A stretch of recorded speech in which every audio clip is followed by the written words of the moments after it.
मेरे कोचिंग के maths teacher आशीष Agarwal sir हमेशा में यही चीज कहते हैं कि बेटा मैथ्स में सबसे ज्यादा ध्यान दो, क्योंकि मैथ्स एक ऐसा सब्जेक्ट है जिसमें आप 50-60 मार्क्स स्कोर करके भी 99 परसेंटाइल या उससे ज्यादा स्कोर कर सकते हो। सच ये है कि बहुत सारे स्टूडेंट्स का मैथ्स वीक होता है और इसका मेन रीजन है कि बहुत सारे स्टूडेंट्स मैथ्स को सही से टाइम नहीं देते।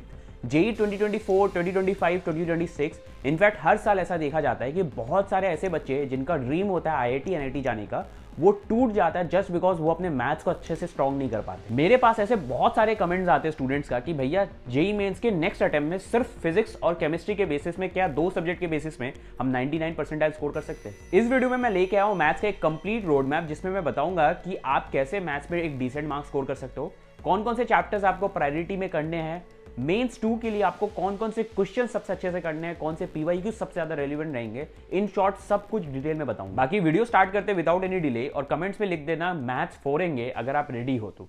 सबसे पहले बात करते हैं मैथ्स के सबसे important chapters, that is high priority chapters जो आपको अप्रैल अटेम्प्ट के लिए करना है। देखो हर बार ऐसा देखा जाता है जो जनवरी का पेपर होता है और अप्रैल का पेपर वो ऑलमोस्ट सिमिलर सा होता है इन टर्म्स ऑफ जो भी इंपॉर्टेंट टॉपिक्स पूछे जाते हैं, जो भी इंपॉर्टेंट चैप्टर्स पूछे जाते हैं, जो भी ऑलमोस्ट वेटेज होता है वो सेम ही होता है, डिफिकल्टी भी ऑलमोस्ट सेम सा ही होता है। इसलिए मैं आपको यही रिकमेंड करूंगा कि जेई मेंस जनवरी अटेम्प्ट को आप सबसे ज्यादा हाई प्रायोरिटी में दो। जो भी चैप्टर्स जनवरी में सबसे ज्यादा पूछे गए आपको अप्रैल में भी वही चैप्टर्स को सबसे ज्यादा फोकस करना है। अब ऐसे कौन कौन से चैप्टर्स है उसका पूरा प्रॉपर डिटेल में मैं आपको दिखाता हूं। अब देखो आपको स्क्रीन पे दिख रहा होगा सारे चैप्टर्स और उसके साइड में एवरेज क्वेश्चंस पूछे गए पर शिफ्ट, वो मैं आपको दिखा रहा हूं। जैसे वेक्टर्स है 1.7 क्वेश्चन है एवरेज आउट करके, सीक्वेंस एंड सीरीज 1.5 हो गया, definite integration 1.4, almost weightage same सही है, ये सब हाई प्रायोरिटी चैप्टर्स ही होते हैं। फंक्शंस हो गया, 3D हो गया, probability 1.1, differential equation 1.1, matrices 1.1, trigonometric equation ज्यादातर इससे क्वेश्चंस कम ही पूछे जाते हैं बट इस बार अच्छे खासे क्वेश्चंस पूछे गए 1.1, एरिया अंडर कर्व क्वेश्चंस पूछे गए इससे भी, पीएनसी क्वेश्चंस पूछे गए इससे भी, और कॉम्प्लेक्स नंबर इंपॉर्टेंट रहता है बट थोड़ा सा टफ रहता है। फिर डिटर्मिनेंट, ये भी बहुत हाई प्रायोरिटी चैप्टर है। अब देखो इस बार भले ही डिटर्मिनेंट से कम क्वेश्चन पूछे गए, प्रायोरिटी 2 में आपको चैप्टर्स दिखाई दे रहा है बट मैं आपको यही बोलूंगा कि सबसे ज्यादा फोकस आपको प्रायोरिटी 1 वाले जो भी चैप्टर्स मैंने लिस्ट दिखाया वो करना है।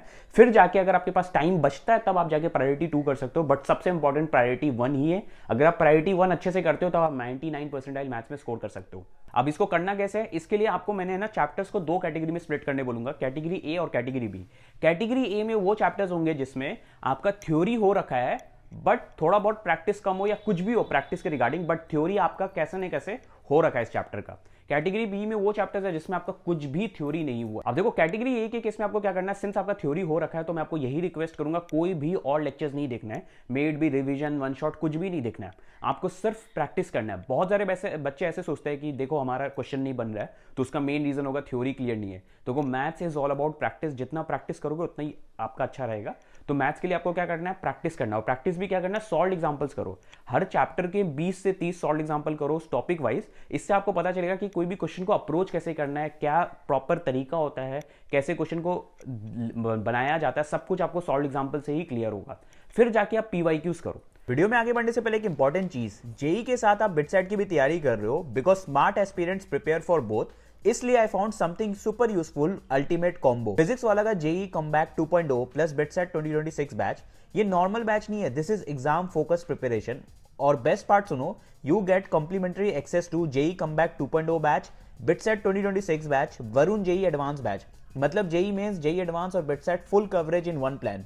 Chapter wise practice sheet aligned with JEE Mains and BITSET exam pattern, most important problems and most important concept focused sessions for JEE, handwritten notes, mind maps and formula sheets for quick revision before exams, special preparation notes for English proficiency and logical reasoning for BITSET exam. And guess the price, 5-6 हज़ार नहीं सिर्फ 2,000, और इस पे extra discount के लिए मेरा coupon code RIT150 use करो, लिंक डिस्क्रिप्शन में। अब कैटेगरी बी के लिए आपको क्या करना है, देखो कैटेगरी बी में आपकी थ्योरी क्लियर नहीं है, थ्योरी के लिए मैं आपको ये बोलूंगा कि वन शॉट से कर लो। इतना टाइम नहीं है कि आप लॉन्ग लेक्चर्स देखोगे, इसलिए वन शॉट से कर लो। और वन शॉट भी कौन से देख सकते हो आप, मंजिल के 2026 वाला देख सकते हो, मंजिल 2025 वाला देख सकते हो, मंजिल के जो भी लेक्चर्स है जेई वाला में वहां से देख सकते हो। बाकी अगेन लेक्चर्स हो जाने के बाद, वन शॉट हो जाने के बाद आपको सॉल्व एग्जांपल्स करना है। हर चैप्टर से 20-30 सॉल्व एग्जांपल्स करो डिफरेंट टॉपिक वाइज, इससे आपका क्वेश्चन कैसे बनाना है आपको बहुत अच्छे से क्लियर होगा। और once you are done with solve example, आप फिर क्या करना है, आपको प्रैक्टिस करना है। PYQs बहुत इंपॉर्टेंट है। 2024 के PYQs, 2025 के, 2023 के और 2026 के जो जनवरी वाले PYQs है, ये सबसे ज्यादा इंपॉर्टेंट है, ये आपको करना ही है। देखो उसके बाद आपके पास अगर टाइम बचता है तो you can do it, specially droppers वाले के लिए, बट बोर्ड वालों के लिए मैं यही बोलूंगा कि PYQs कर लो, इतना इनफ है। बाकी नेक्स्ट इंपॉर्टेंट चीज है मॉक टेस्ट। देखो बहुत सारे बच्चे जनवरी में यही मिस्टेक किए थे कि उन्होंने मॉक्स नहीं दिया था, तो जनवरी का जो एक्चुअल पेपर था वो उनके लिए एक तरह से मॉक थे। बहुत सारे ऐसे स्टूडेंट्स होंगे या फिर उनका दूसरा या तीसरा मॉक होगा वो। तो इसलिए मैं आपको बोलूंगा इस बार आपको ये गलती नहीं करना है। आपको हर हफ्ते एटलीस्ट 2 मॉक तो देना ही है। मॉक से आप अपने मिस्टेक्स को आइडेंटिफाई कर पाओगे, आप अपना स्ट्रेंथ देख पाओगे कि कहाँ क्या अच्छा से चल रहा है, क्या नहीं चल रहा है, और उसी के बेसिस में आप अपनी चीज़ों को सही कर पाओगे। और कॉन्फिडेंस भी बहुत हाई होता है मॉक पेपर्स देने से, इसलिए मॉक लगाना वेरी इंपॉर्टेंट चीज़ है। बाकी यार देखो मैं आपको बोल रहा हूँ, जो भी मटेरियल्स अगर आपको चाहिए तो मेरे को कमेंट्स में बताओ, मैं सारे मटेरियल्स आपके लिए जुगाड़ कर दूंगा, क्योंकि आपको पता है कि अभी के टाइम पे ऑलमोस्ट सब कुछ फ्री ऑफ कॉस्ट मिलता है। तो जो भी चाहिए बताओ कमेंट्स में, मैं सब कुछ ट्राई करूंगा। बाकी अगर आपको कुछ भी प्रॉब्लम है तो कमेंट्स में लिखो, मैं सारे कमेंट्स का रिप्लाई भी करूंगा। So that's it for this video, thanks for watching.